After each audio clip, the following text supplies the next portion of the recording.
The broadcast is now starting. All attendees are in listen-only mode.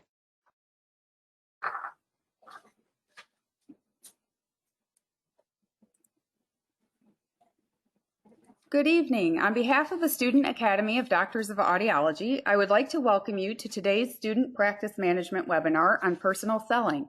My name is Stephanie Chayeski, and I'm pleased to serve as today's course coordinator. I have just a few housekeeping reminders before we begin. If you have any technical challenges during the session, please use the chat feature to make me aware, and I will be glad to assist you. Please type your questions into the question queue, and they will be addressed by presenters at the end of the presentation. Today's presentation is being recorded and will be available for online viewing next week. At this time, it is my pleasure to introduce the course moderator for this session, Kate Witham, the SATA president and final year AUD extern student from Gallaudet. Thank you, Stephanie. On behalf of the SATA board, I am excited for the opportunity to welcome AUD students from programs across the country to this session on professional selling. It is also my distinct pleasure to introduce today's course leader, Dr. Stacey O'Brien. Dr. Stacey O'Brien is the owner and audiologist with Atlantic Hearing Balance and Tinnitus Center, with clinics along the Atlantic Ocean on the east coast of Florida, providing full hearing, vestibular, tinnitus, and cochlear implant care. The practice mission statement is to honor God by helping as many people as possible through life-changing education, gold standard hearing, balance and tinnitus care, and excellent patient experience. Dr. O'Brien's passion is working with hearing devices and greatly enjoys walking with the patient and their loved ones through the process of improving everyone involved quality of life. She received her undergraduate education at the University of Nevada, Las Vegas, and her doctoral studies at the University of South Florida, Tampa. She is an active fellow of the American Academy of Audiology, the Academy of Doctors of Audiology, and the Florida Academy of Audiology. Stacey was born in Florida at Homestead Air Force Base, but spent her childhood in Texas and then returned to Florida in 2000, where she now happily resides. In her free time, Stacey is a sports fanatic. She loves watching, playing, and coaching sports. Her favorite football team was the Houston Oilers, which is no longer a team, so she now cheers on the Tampa Bay Buccaneers. Dr. O'Brien was inspired to become an audiologist when her youngest daughter suffered from middle ear issues, and the treatment process she went through instilled a dream within Stacey to help others in a similar manner. Dr. O'Brien finds that helping her patients experience better quality of life by solving their hearing and balance needs is the most fulfilling and rewarding aspect of her work. She states that her patients are hands down her favorite part of her work. She believes that her greatest career highlights are the many letters she has received from family members of patients that thank the practice and changing their families' members' lives and giving them back those relationships. She feels that that is the highest reward and honor she could ever receive. Stacey feels grateful to have the opportunity to help people day in and day out, restoring their communication through better hearing or new communication strategies. And at this time, I would like to turn it over to Dr. Stacey O'Brien. Oh my gosh, thank you so much for having me. I'm so excited to be here, especially with students. Oh my goodness, I just love being surrounded by students. We have students here in the clinic all the time, and you are the here, the now, the future. You come out with the latest, greatest. Your passion just inspires me. So I just want to say a huge high five, 10. If you've got 1, 2, 3, 4, 5, 6 years to go, it is so worth it. You are getting into the best profession on the planet. I'm super excited to be here. So when I was asked to speak about selling, I got so excited because I did not have this training when I was a student. I had to seek it out and go after it. And I think that ADA, of course, is near and dear to my heart. And I was a student member of the Academy of Doctors of Audiology. And that's really what propelled me into private practice, and I would say the success that we've had. I graduated in 2014, purchased the practice where I was working in 2015. It was a part-time practice, and now we have 4 locations, rotary chairs.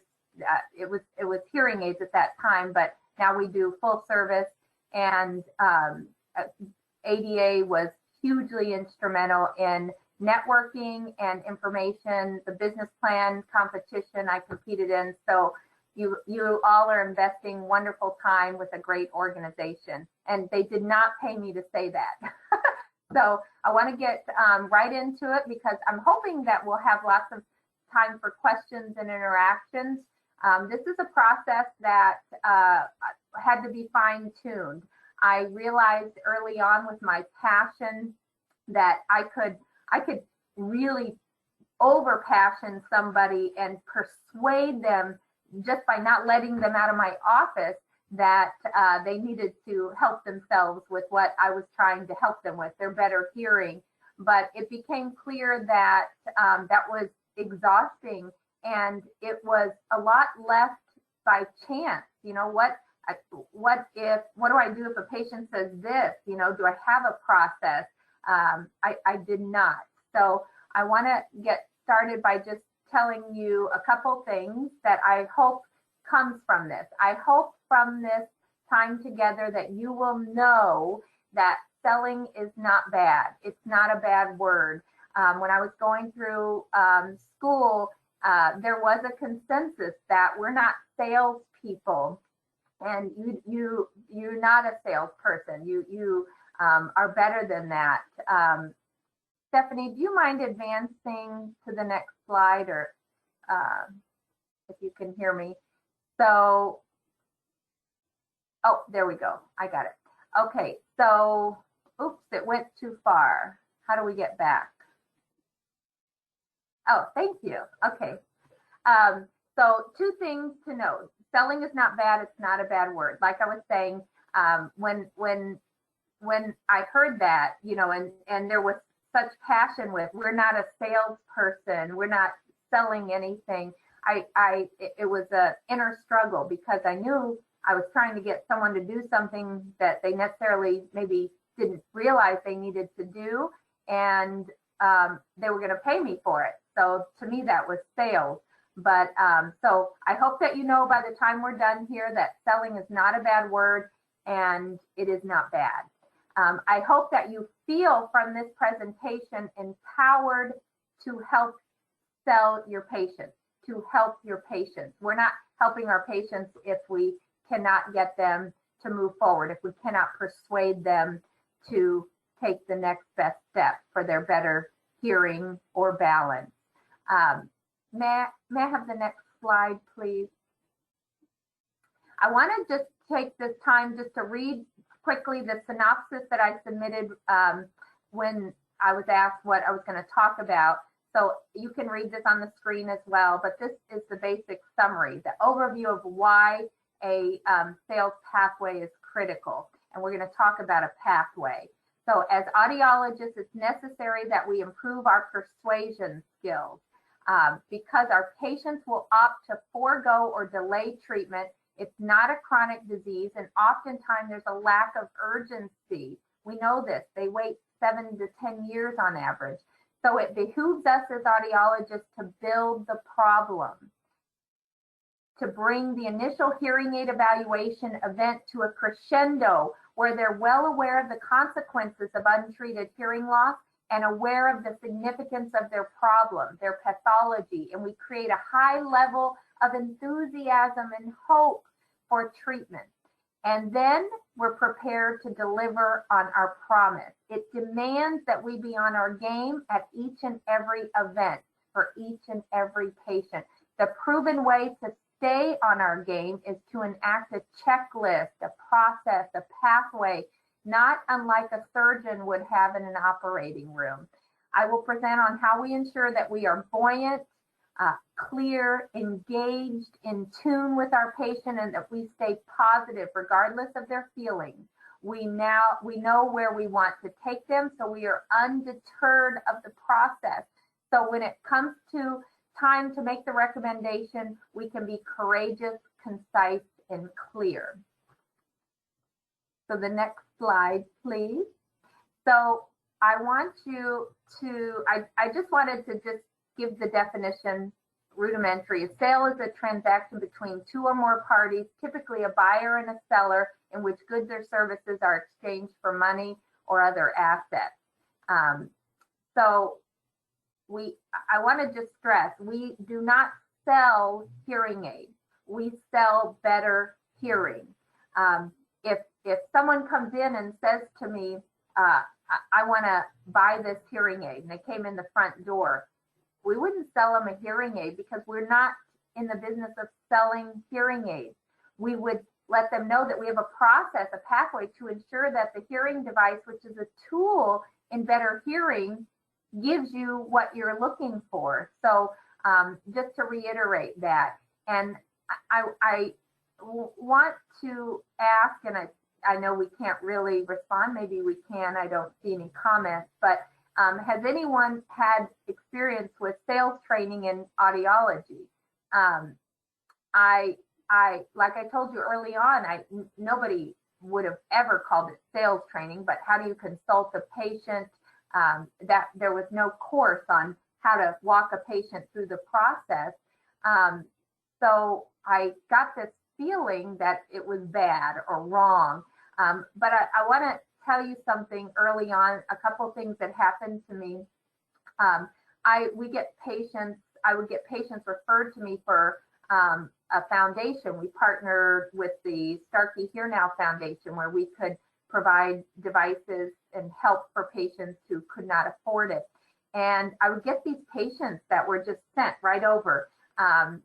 One carried a plastic bag and he was in an old ratty wheelchair.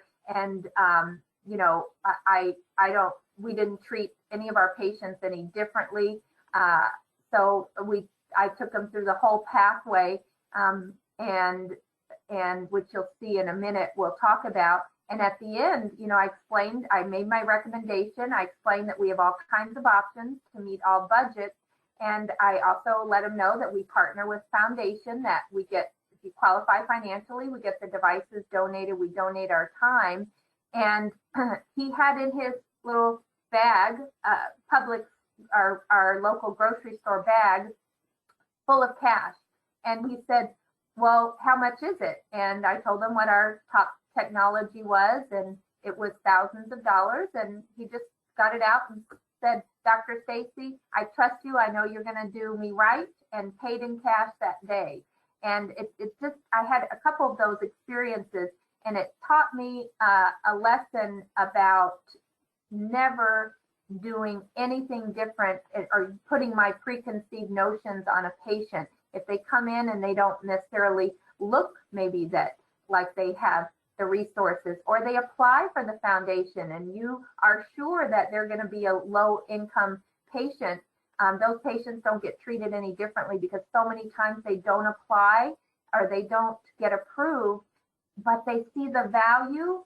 And you know what? It's worth it. They go to their kids and they say, I really want to hear better. Can you help me? I don't know. They just figure it out. But we do have options to meet all budgets. But when you go to work for the patient and they trust you, that's when the transaction's made. So I just felt that it was important too to make that designator that we don't do anything different for a patient because what we think they might want. A patient's agenda when they walk in the door, even if in our clinics, even if they come in to buy batteries, that's their agenda. And they don't even know that they've walked in to the best place that's going to take the best care of them on the planet. The entire team goes to work for that patient. We bring them back, we check their ears, we make sure the hearing devices are cleaned. It's not just a battery transaction. It is again, highlighting, we don't sell hearing aids, we sell better hearing with every interaction. If you can go to the next slide, please. So I wanted to give you amazing people a resource. This book by Daniel Pink, To Sell is Human, is a very good read. I personally would recommend it. We are always selling.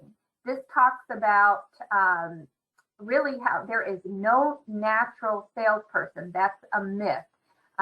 It talks about positivity. It's contagious.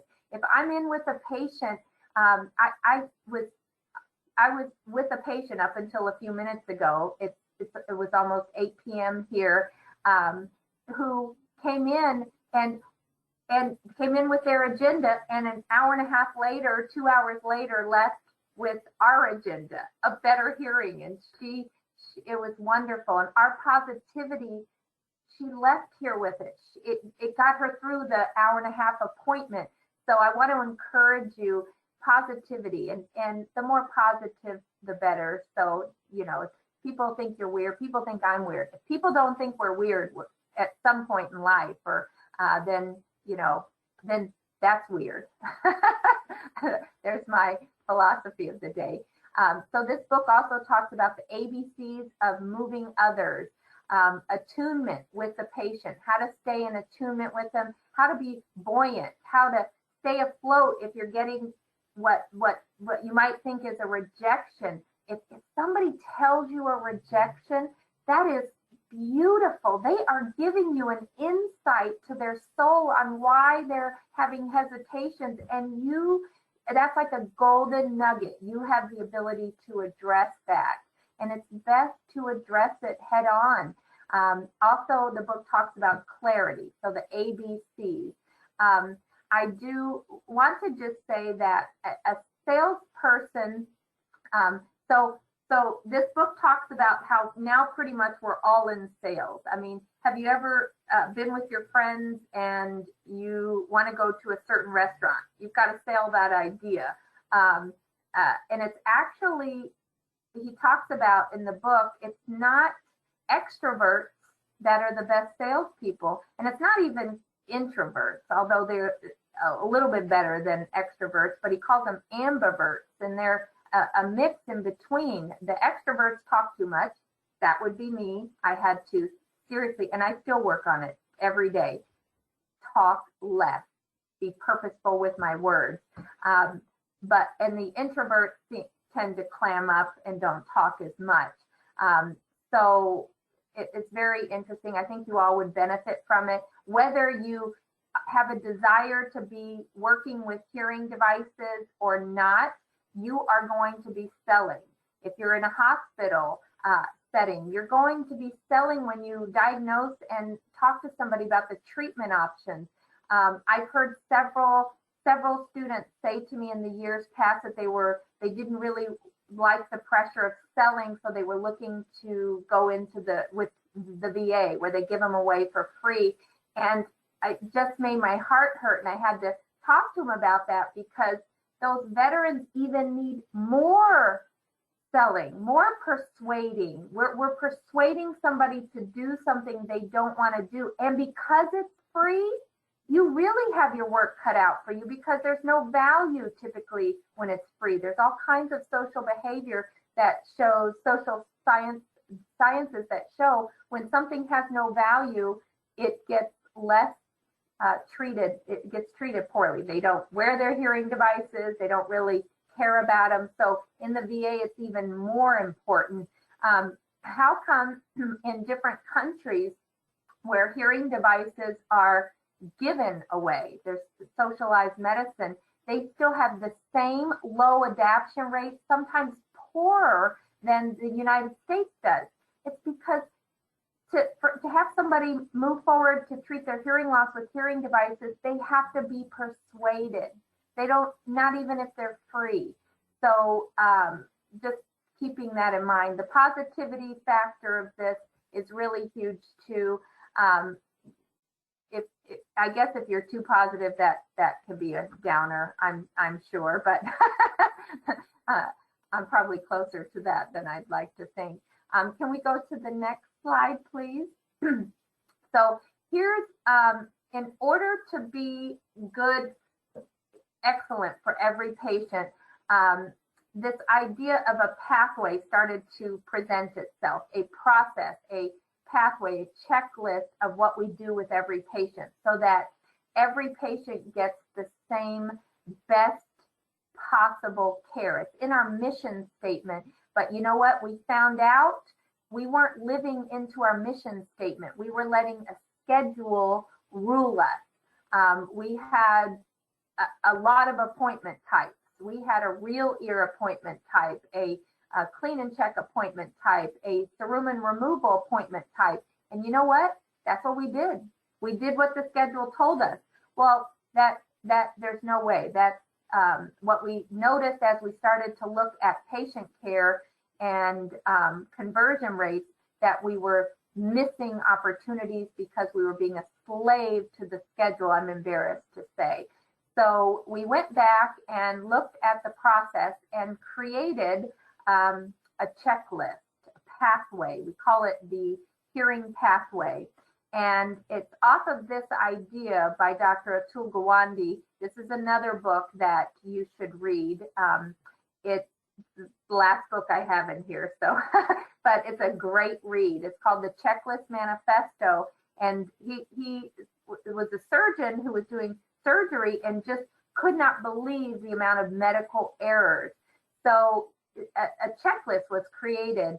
The World Health Organization adopted it. I mean, we're talking bright people, surgeons amputating the wrong leg, working on the wrong organ, on the wrong patient. So the checklist literally goes through very, very basic that you would say, really? A surgeon needs to make sure they're with the right patient, make sure they don't amputate the wrong leg. But yes, they do. This has been adopted by over 20 countries. It cut down something like half of the medical errors and was reported to be like one of the best clinical interventions in 30 years. So a checklist is hugely important because every patient deserves our best. Checklists allow us to bring about improvement, like was seen with this checklist manifesto. And for each of us working with patients, no matter what setting you're going to be in, it allows us to live into the mission of providing better hearing for every single patient. An example of this is, I don't know if y'all have where you are in the country, a Chick-fil-A, but Chick-fil-A, they have the longest drive-through wait time. And people don't even care that they wait. They get greeted. These people aren't robots. They're not, hello, how are you? These people they're saying the same things, but they're in different locations. They have a checklist, a very intense, so that every customer gets that same great food, great service, great care every single time. It makes everyone feel special. So what happens when you have a process or a pathway or a checklist, then the entire team can live into it. It's not just one person in the room. What we found when we implemented our checklist and pathway was that the entire team embraced and started, we just got so much better so quick because everyone became aware of the pathway.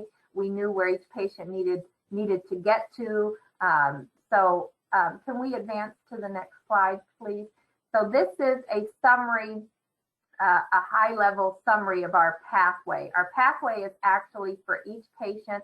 It's 11 pages, and it starts with patient intake, and that's only about 3/4 of a page, and the rest is the provider checklist. We're talking about case history that's only the provider takes. We're talking about video otoscopy, testing. Everything that we're going to go over is on this 11 pages that is with every patient. So the first part of the pathway, we're going to take a glimpse into most of these, but we prepare for each day for each patient. When we get that patient in the room, we listen to the patient. Then we test the patient with patient interaction. We're not being quiet. We're building the problem. with audiologists, we're so good at what we do in testing. And most of the time, like with me, for the testing part, I really didn't say much. Well, do you know how awesome? I'm sure you all at some point, maybe, even if it's just otoscopy, looking in an ear, if you've had the privilege of doing video otoscopy, you've seen how excited or how wowed the patient is by that. Everything that we're doing, we've learned it and we know what it does, and we kind of just take it for granted how amazing it is. So prepare, we test the patient, we provide life-changing education, we review the results very briefly. This, again, it's a constant, don't talk too much, just here's normal, here's you. Very basic. Give a strong recommendation, treat the problem and change their life and the lives of those that get to interact with them. Validate, verify your work, and repeat annually. Next slide, please. So first part of the pathway, we prepare. We always prepare with a morning huddle. We put our revenue goals, our month to date, our monthly goals, our completed appointments, our monthly goal for that, our future appointment rate, our monthly goal for that. Our revenue payments we share with the whole company. We have goals. How close are we to the goals? This top section, this month to date, gives everyone a heartbeat of the practice. How well are we doing? Just like we would look on a gauge of a car. We would not dare take a trip somewhere without looking at our gas gauge, or if our oil light's on, and we know there's a problem. Same thing with this. This gives us a gauge at how well are we tracking for the month. Our future appointment rate, every single patient leaves with a future appointment. And that's because we were leaking patients. You don't want to leak patients. I could do just a whole hour on this alone, so I'll move through this. But we prepare. How many appointments do I have on my schedule? Each provider fills this out. How many scheduled appointments haven't had a full test, including verification, real ear measures within 12 months? How many of those will we test today, and how many patient calls will we make? So if we find that 5 on my schedule haven't been tested in 12 months, when we first started, it was like 7, 8, and we thought we were so good.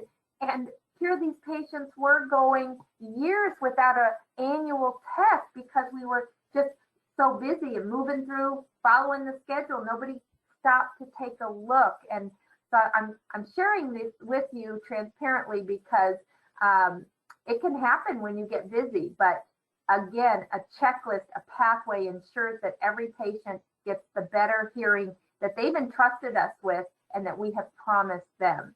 So of those, how many of those will we test today? If we have 5 that haven't been tested, maybe 2 are going to get tested today with a retest already scheduled, but maybe there's 3 other that haven't. How well are we going to get them in?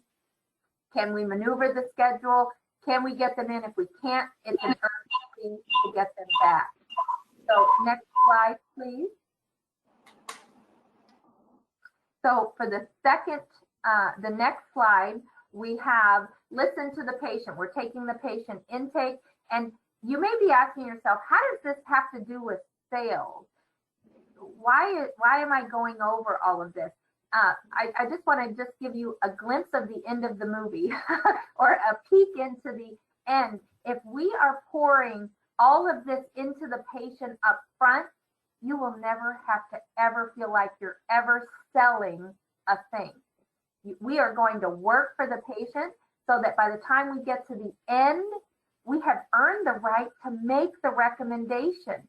So that's why we're going through these details, because you probably all felt it. If somebody is salesy and, just there, hey, your hearing aids are 3 years old or 4 years old.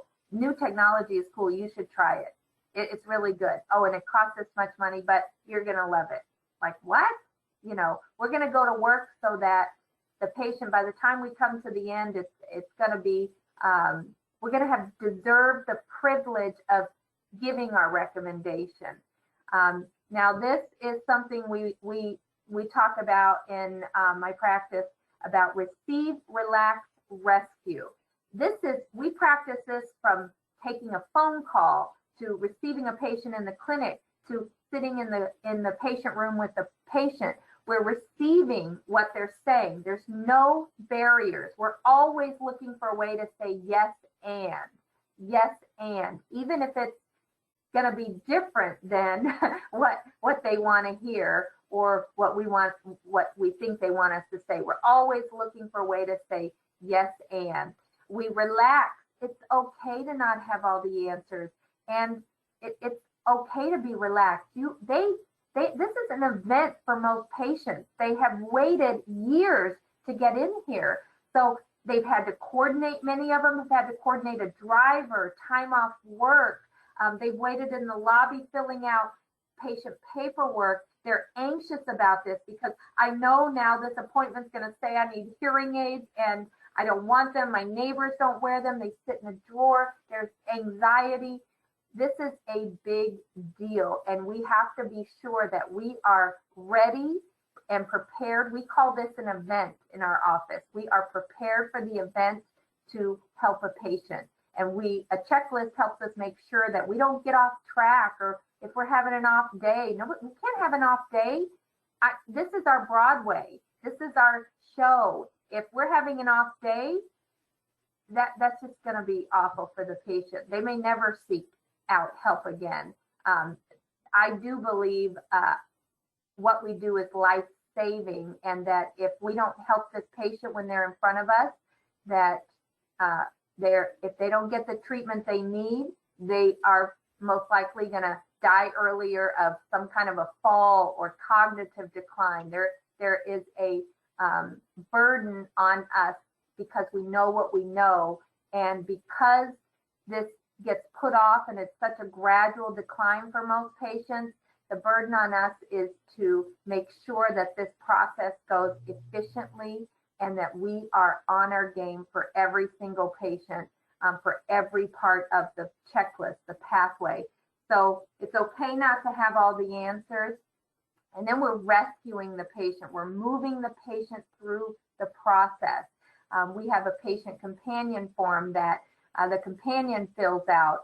We have an early pricing discussion after we receive the patient intake, and we go over everything with the patient about their case history. We let them know there are 3 questions that most patients want to know right off the bat. Do I have a hearing loss? Will hearing aids help me? And how much do they cost? And we tell them, do you have a hearing loss? You're going to find out today. We're testing 7 parts all the way up the auditory pathway. We're going to know exactly what's going on, and we're going to know if hearing devices will help you. So you'll have that information today. What do they cost?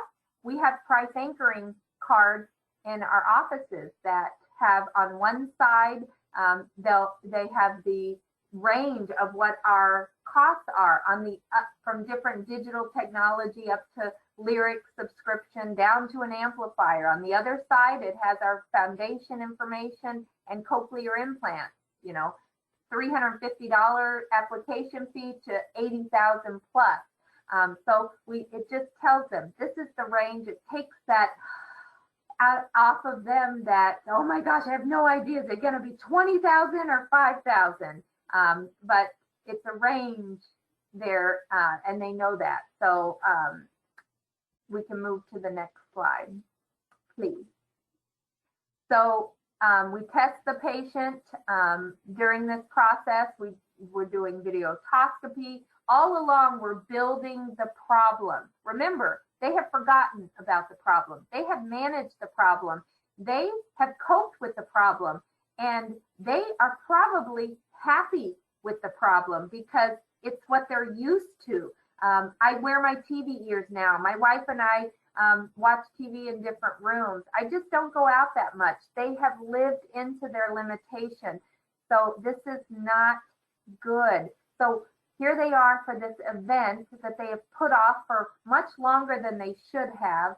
And now we have to, with every part of the process, this is why I all capitalized and just reminding it, every part of the process, we're building the problem. We're explaining what we're doing. The videotoscopy, you know what? I pray for wax every single time. You know why? wax, removing wax builds intimacy, a patient letting you get that close in their ear, and they're seeing it on the screen. Even if there's no wax, if any of you worked with videotoscopy, man, I just giving the ear tour of the membrane, the TM, the ossicles, the bones, the cone of light reflection. Oh my gosh. I mean, it's just so cool. So once we clear that, we're doing tympanometry, acoustic reflexes, OAEs. When I say building the problem, you know, after OAEs, I'm starting to say, I'm understanding here. This is showing hearing loss. This is showing you're not having normal, your hair cells aren't responding normally. The comprehensive audio, quick send, so important. They're not complaining about how they hear in quiet most of the time. It's how they hear in noise. Unaided familiar voice testing, or you can do free fill. We have a booth with sound field that we do this in. Again, we're building the problem. We're reminding them of yes, or we're validating the issues that they're having.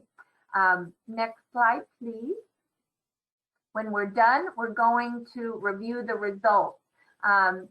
We don't do a lot of talking here. Like I said earlier, this is normal. This is you. I want to ask you, how are you feeling right now? And this is what I say. And you want to talk. We're so excited to talk about the audiogram, but we have this great visual document. Why do we spend so much time talking about it? I'm talking to myself. I still have to talk to myself about this. I'll talk about word recognition and auditory deprivation. If they've lost any word recognition score, we talk about that. But we want to ask, how are you feeling right now? It gives the patient an opportunity to tell you how they're feeling. This is going to give you a gauge on where they are with all this. It's going to be, I knew, I'm not surprised, or I can't believe this. I thought I was doing better. So really important. And we take a lot of this for granted. I want to give you an example that early on I made the mistake of. I love to make people happy and please them, and they'll, come out of the booth. How'd I do? Oh, you did great. Oh, no, that gave them the immediate impression that they did well, that they don't have hearing loss. No. How did you do? This is a somber moment. This is our, oh my gosh. No, I'm not saying you did great. When they come out of the booth, how'd I do, doc? We need to talk. This is not good. And then we go over the results. This is not good. So I just want to encourage you there. If you like to talk because you're nervous, and I'm trying to just share with you some things I went through because you don't like the silence, or it's a little awkward, then you role play with yourself. I can't even tell you how many times I talked in the mirror to myself. Next slide, please. Now we've just delivered this news. Now we need to create some enthusiasm, because y'all, we hold the hope, the life-changing treatment. So now it's time to build the enthusiasm, and it's here for a reason, because we have to remember the wonderful part that they walked into our office. They have no idea that they're in the presence of you guys that are gonna treat them so well. So creating the enthusiasm, we created a few ways. We have life-changing education, which I'm gonna show you, or we can do an in-office demo of the hearing devices. All right, so next slide, please.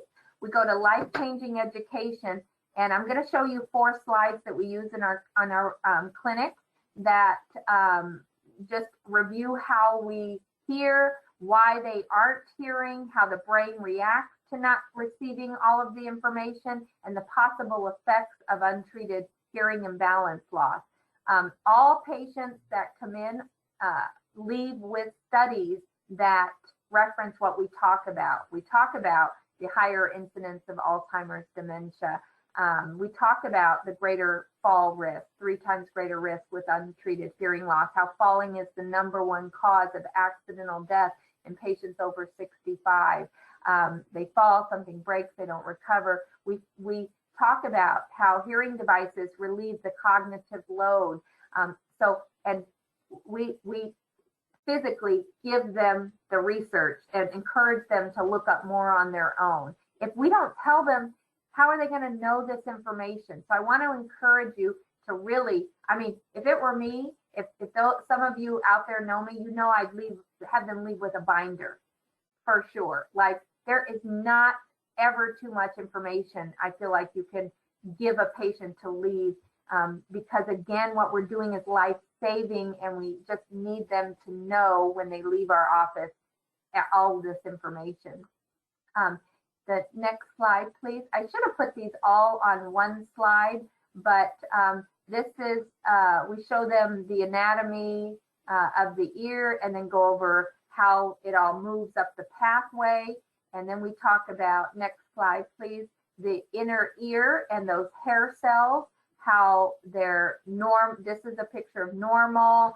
And next slide shows abnormal, and there's no regrowth. There's no way to regenerate them, but we talk about why hearing devices are most effective with this type of loss, and how the fluid in the cochlea works, and how we can specifically program a device to match their hearing loss and ear canal resonance. And then we tie it all back with the next slide, which is an overview of the brain and how it all works with the brain, and the consequences of not getting the brain the information it needs. The next slide, please. We then have a strong recommendation. Okay, we've poured into the patient. Now, before this, we've got demos on them, then they're hearing it. Their significant other is talking to them. That can really be a really good insight to how well they're going to be hearing. So that's very powerful too. But now it's time to make the strong recommendation. You've gone to work for the patient. You have earned the trust with the patient. It's up to us to make the recommendation with confidence. And this is something that I strongly recommend that you role play with other students, with people in the clinics where you're working, with yourself in the mirror, how to make a strong recommendation. This is very important. After you make the recommendation and you're saying, okay, Mr. Smith, it is my recommendation that we treat your hearing loss with, and we have cards with different levels of technology. We always let them know. It doesn't matter to us what level of technology you choose. Patients choose by budget. We don't use a lifestyle chart because I personally just don't believe in the lifestyle chart. I think that if someone has a very quiet lifestyle and they're around any people at any time, that's probably the highlight of their week or their month. And I want them hearing the best they can hear. So I wouldn't recommend more basic technology for that patient unless their budget required it. An example is a patient that we have that's a World War II veteran, and he meets across the street at Denny's once a month. His wife passed away many years ago. He meets there once a month for an hour and a half to 2 hours. That is the most important time in his whole month. So when we treated his hearing loss, yes, he's quiet. He doesn't do much. His family doesn't live near him. He's in his home by himself most days. But that Denny's once a month was the reason he was here to get help. So he's wearing the best technology. So we go by budget. So when you make the strong recommendation, then you wait in silence. And I'm saying, like, in our checklist, our 11-page checklist that we have for providers, it says literally, wait with a questioning smile. This is my questioning smile. I'm telling you this, our checklist may seem really rudimentary, basic, but it's for people like myself. I'm super passionate, but I can forget the pathway. I can start yapping, and then before we know it, I've either talked too much and they don't want to make a decision, or I have interrupted their thought pattern. So it's wait in silence. They will tell you what they want to do. So at the end of this appointment, we are either completing a purchase agreement, or let's say they say, you know what, I really want to go home and think about this. Of course, Mr. Smith, I would absolutely agree. And take the demos. You're already wearing them. Wear them for a few days. We'll schedule you back in 3 or 4 days, and we'll follow up then. And we always do follow-up calls with our patients who are wearing newly worn devices within a day or two to check on them. So we're either completing a purchase agreement, possibly a demo agreement that's in our back pocket, and or a T&T form, a tested not treated form. This is a self-valuation. This is hugely important.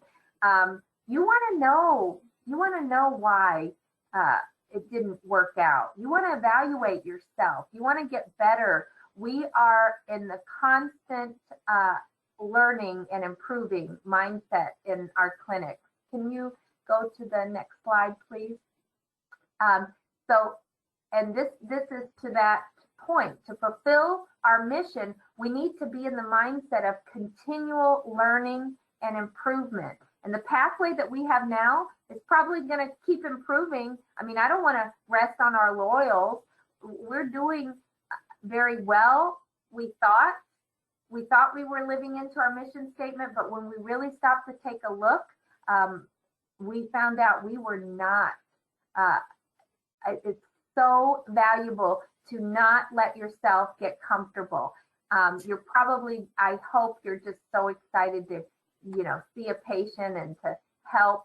And you're going to get to a point where you could probably do some things in your sleep with patients. But I would just encourage you that if you start to get comfortable, that it's time to change it up. It's time to get better. I guarantee you can get better. If you're at a practice where maybe, you're not an owner, or maybe you're a student in a practice and you see a way that can improve patient care, bring those up. I am so grateful for the students that we have, and the audiologists and our technicians that come up with ways to be better.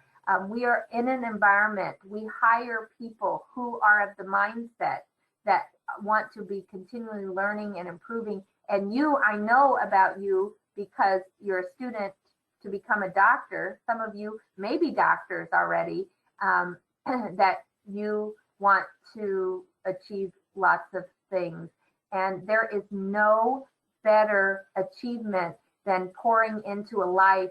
I personally work with the older population, but any life, of course, is just has a ripple effect that we won't know. Someday we'll know, but we won't know today how that treating that elderly man's hearing allowed him to interact with his family in his last hours.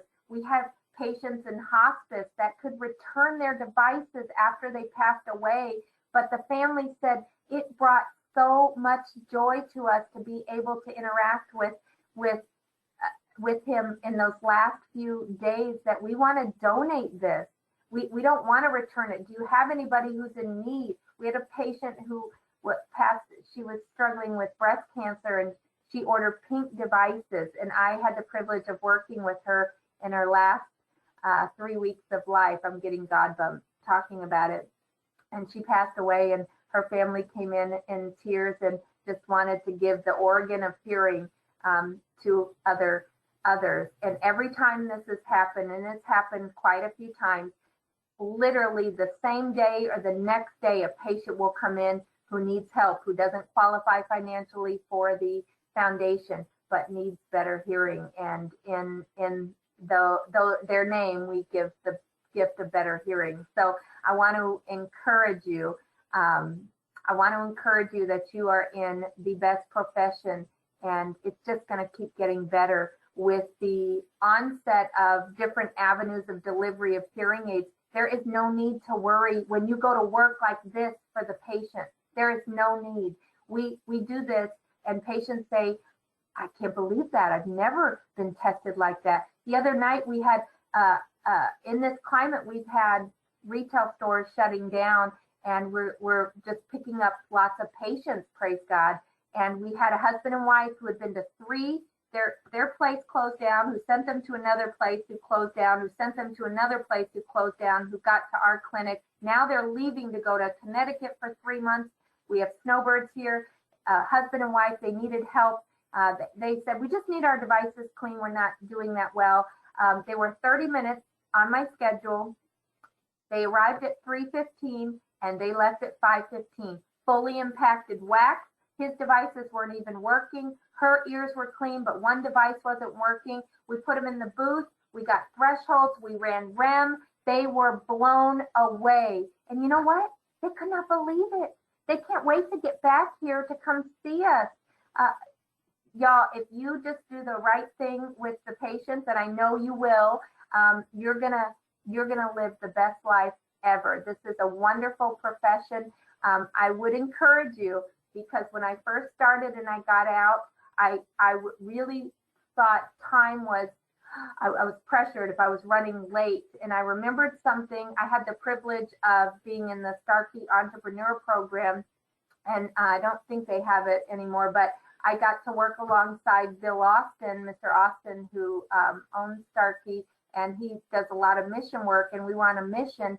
And I was running around, and he just stopped me, and he said, slow down. Now, this was at night. All the volunteers had gone away. I was lighting the ear with my cell phone flashlight, and he needed an ear mold, so I ran to get it, and he said, wait. We'd already fit 600 people that day. This was the last patient. The bus was waiting on her, and he said, do not rush. This young lady deserves your very best. And I took that statement with me for every single patient, because you're going to get in situations where you know the right thing to do, but you've also got patients waiting. And you do the right thing, and you let the patient know who's waiting, I'm so sorry, I'll be right with you. Or when they get back, you tell them, I am so sorry. I promise you, though, I'm going to do my very best with you. And patients are understanding. Can you go to the next slide? So again, what I'd like you to know, selling is not bad. It is not a bad word. It is beautiful. When it's done correctly, you will never work a day in your life, sell a day in your life, because you are going to work for the patient, and there's nothing bad about that. I want you to feel empowered to help sell your patients. They need it. And this final slide, I would like you to do something. So I would like each of you, if it's okay, I put my email on there to email me. I'd like you all to think of a situation in which you sold someone something. Money did not have to exchange hands. For example, you could have convinced your best friend on why skydiving with you is a good idea, or you've persuaded or sold your child on why wearing a seatbelt is a good idea. Once you have thought of your example, email me the story of how you convinced the person to buy what you were selling. I'm so curious to get your feedback, and I hope this was valuable. I am so excited for you all. I can't see you, but I know you're there, and you're going to do amazing things. And I hope that my path gets to cross with you all. And if there is anything I can do at all to help any of you, I'd love to do that. You have my email. Just let me know. I'm would be very grateful if I can help pour into any one of you. And Thank you, Dr. questions. Yes, thank you, Dr. O'Brien. That was fantastic and so informative. We do have some questions in the queue, so I will start here with the first question is, what do you recommend or suggest saying when a patient is asking how they're doing sort of in the middle of the appointment? So you haven't gotten to the point where you really want to talk through the final results, but they're in that transition time. That's a great question. So if you already know, so remember, we're building the problem. the entire appointment. So if you already know that there are issues and you have the OAEs or you have some part of that, you can just say, I can definitely see there's a problem. We're going to put everything together and talk about it. But I understand your complaints now. Like if they're having a complaint of understanding and I get OAEs back, or I'm having difficulty in the booth, I know that the thresholds are down and they ask, I'm going to say, I understand why you're having these complaints. There's a problem here. And we'll go over it. When we're done, we're going to go over everything, but I absolutely understand. But that's not the first time I've said that, probably, and it's not going to be the last time until we get to the end, because I'm building the process. If I'm doing word recognition and they're not getting words, or I'm doing SRTs, I'm going to tell them, I'm going to stop and say, that was hot dog. I'm pointing out that they're missing words, because again, we're reminding them, we're building the problem. So it's not going to be some great surprise. It should never be some big surprise when we're all done. Thank you. That was an excellent response. The next question is, do you ever run into people who have a negative reaction when they are looking at the price card? And when do you introduce the card? Like when you start having to talk about the cost of the solution? So we have, and this is fairly new, the price anchoring card for us, but I love it. It just gets it out early, right after case history, before video otoscopy, and we just say, these are the 3 questions.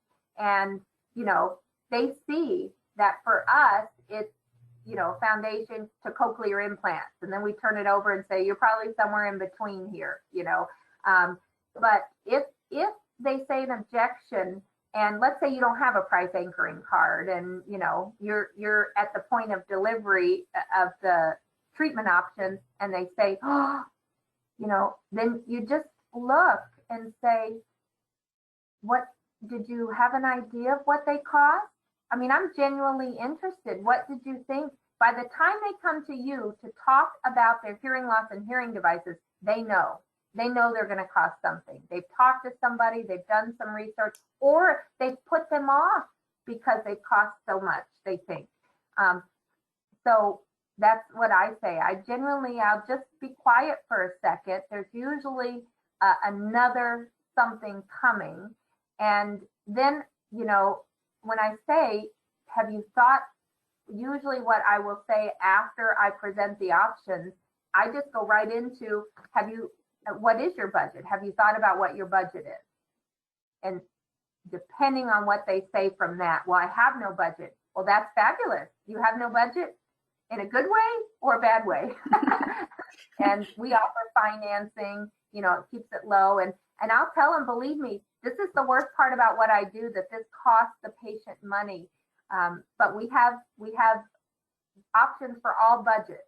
So where is your budget? Well, I don't know. I have to think about that. Well, I've got the demos on them. Okay. Wear the demos home. Think about it. It's going to be life-changing for you. I probably use life-changing so many times. I use brain. I use the word brain probably 12, 15 times. I want them to remember. They're only going to remember 25%. What do you want them to remember? The brain is affected, and it's going to be life-changing. Thank you. That's great. The next question is, what do you say or do if you recommend a mid-level or advanced hearing aid technology level, but because of the budget, the patient can only afford or only wants to pursue a basic level device? How do you handle that? Great. Okay, great question. Okay, because I am a top tier. I love the top tier. And I tell them, every patient, when there's permanent hearing loss, I'm always going to recommend the best that you can do in your budget. And if that's top tier, great. If it's not, any one of these levels, you are going to hear better one-on-one. The difference will be how well do you hear in noise. But I'm going to tell you something. Don't worry about it. Pick where your budget is, or where you feel like you need to pay, and I'm going to get it programmed the best for you. they have to have confidence that if they don't get top tier, they're still going to hear well. You're going to hear well in whatever level you pick. I'm going to make sure that you hear the best in whatever level you pick that I have to work with. If that's this level, we have an evaluation period for that purpose, but it's going to be, you're going to hear better one-on-one no matter what. In noise, that's where we start to have some limitations, but take them, wear them. We're just moving this ball forward. That's not a limitation. And I never want a patient to feel bad because of budget. So if I want them in top tier, then if their budget is here, that's still just as exciting. They've said yes, they've entrusted you. That's great. And still very much a step forward. Oh, yeah.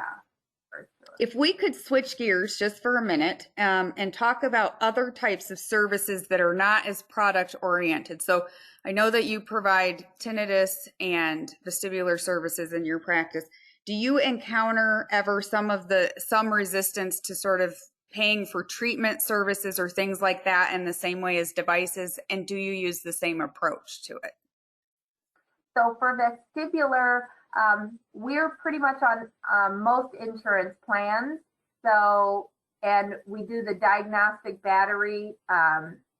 So if a patient's out of network, we have options, but those are usually handled by our front office beforehand. So usually the provider, we're not seeing that.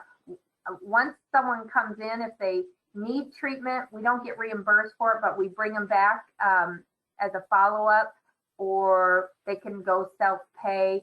I would not be the one we don't have a problem with that, but I'm not the one in that department. We have vestibular audiologists, or audiologists that just work in the vestibular side. So, but we worked a lot of that out because in the beginning we weren't on insurance panels, and we had to get on, use our local state representative to get on panels because they were saying closed because a lot of the hearing aid stores were on the panels but not providing vestibular. So we mostly, that's insurance related. Our tinnitus, it's wonderful. I mean, it's a work in progress, but the patients, we don't get pushback by most patients with, when they come in, we do charge extra for our tinnitus testing. And our staff, again, are trained at the mission statement and the pathway. So they know enough to get the patient on the schedule and provide the confidence that they're going to get their problem taken care of, or at least addressed. So we don't really have that problem, fortunately, but it is a little bit different route. Again, tinnitus, vestibular, we go to work for the patient. We do, our vestibular appointments are 2 hours long. They're definitely, we're going to work, we're talking, we're building, talking about what's not the problem, what is the problem. Tinnitus, we're doing inhibition in the booth, again, we're talking about it. So if we make a recommendation, we have objective data. We have science, we kind of use the scientific method on what's the complaint, hypothesis, verifying. So it walks the patient through and they're confident in the recommendation. Thank you. Just two more questions, and I know you'll know the answer to both. The first is, do you have any special advice for maybe how to interact with caregivers when they're brought with the patient, and may be able to help people sort of overcome whether it's fear or whatever resistance they might be having? Are there things that you do to sort of help engage the caregiver also? That's a wonderful, wonderful question. So I think early on I mentioned how we have a companion form. We actually strongly encourage caregivers, and we will tell them, I just tell them point blank, it is so great that you're here. Patients who have family support, or patients who have support if they're not family, do so much better. We engage them right on, and I'm looking in the caregiver's ears. When have you been tested last? It's highly hereditary. We're going over that. So we're addressing, we get the caregiver involved in the counseling process, and they're the familiar voice. They're getting the benefit of all this education, and we're kind of, I guess, obligating by educating. So even if the caregiver is resistant, man, we are assuming the best in that person. We are, it's so wonderful that you're here. You know what? If you need anything, you call us. Because listen, if they're the caregiver, right, and the patient's not having success, they're not going to do it. Many times the caregiver is burdened with already maybe dressing, driving, feeding. Now we're going to talk about a hearing device. So it's really good to engage the caregiver and listen to the caregiver, and that the 3 R's of rescue, or receive, relax, and rescue. The caregiver, sometimes that is the make or break. Many times they're there because of a significant other. So definitely we're leaning in with the caregiver. Where if they're sitting in the lobby, we're bringing them back. No, we really need you back. We're going to go over a lot of information. So I'll make calls to caregivers. I encourage it. The more information, the more we can get out this information. And I'm looking at both the patient and the caregiver. You're just as important. You're the main communicator. You're the reason they want to hear better. They don't want to hear my voice or someone else. You're the one that they want to engage with. So, to the extent that the caregiver is involved or wants to be involved, you may have to work a little harder. Remote mic, very important if needed. Excellent. Thank you. And then the last question is, can you just one more time tell us what books you recommended? This person didn't have a chance to write it down. And if you want, I can flip back to those pages if you want me to. Sure. I have on slide 5, it's Daniel Pink's book, To Sell is Human. And he's good. He's got several great books, but that's a good book. It's a quick read, I think. And if you're used to reading audiology, it'll be a quick read. And then the next book is the next slide, Atul Gawande's The Checklist Manifesto. Wonderful. Dr. O'Brien, thank you so much for that informative presentation. It was wonderful, and I think so needed. I'd like to thank everyone else for attending. Certainly, if you have additional questions, you can send them to me at info@audiologist.org. You'll also have Dr. O'Brien's email, as she was kind enough to leave it on the slides. If you do know folks who were not able to attend this evening but wanted to, please let them know. The session has been recorded. We'll send a link out as soon as it's ready. And for more information about the future SATA practice management webinars or to register, don't forget to visit audiologist.org/students. And I hope that you all have a great evening. Thanks again, Dr. O'Brien. That was awesome. Thank you. Bye. Good night.